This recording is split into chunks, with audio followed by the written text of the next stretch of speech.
হাসিনা পিতৃহত্যার প্রতিশোধ নিয়ে পালিয়েছেন। মামুনুল হক। শেখ হাসিনা তার পিতৃহত্যার চূড়ান্ত প্রতিশোধ নিয়ে দেশ ছেড়ে পালিয়েছেন বলে মন্তব্য করেছেন বাংলাদেশ খেলাফত মজলিসের মহাসচিব মামুনুল হক। বলেছেন, ৭৫-এর ১৫ই আগস্ট আওয়ামী লীগের নেতারাই শেখ মুজিবুর রহমানকে হত্যা করেছিল।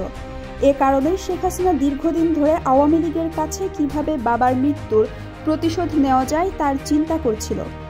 প্রতিশোধের অংশ হিসেবেই আওয়ামী লীগের নেতাদের রেখে ভারতে পালিয়েছেন। গতকাল দুপুরে ঠাকুরগাঁওয়ের পাবলিক ক্লাব মাঠে বাংলাদেশ খেলাফত মজলিস ঠাকুরগাঁও জেলা শাখার আয়োজনে এক গণসমাবেশে তিনি বক্তৃতা করছিলেন।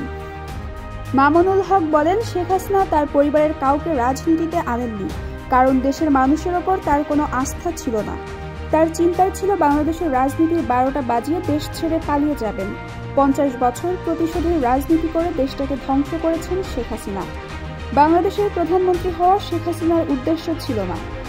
বাংলাদেশ খেলাফত মজলিস ঠাকুরগাঁও জেলা শাখার সভাপতি মাওলানা সাইদ আহমেদ সাইফির সভাপতিত্বে সমাবেশে আরও বক্তব্য দেন কেন্দ্রীয় কমিটির যুগ্ম মহাসচিব মাওলানা জালালউদ্দিন আহমেদ, মাওলানা আতাউল্লাহ আমিন। সাংগঠনিক সম্পাদক হাফেজ মাওলানা এনামুল হক মুসাও বক্তব্য রাখেন।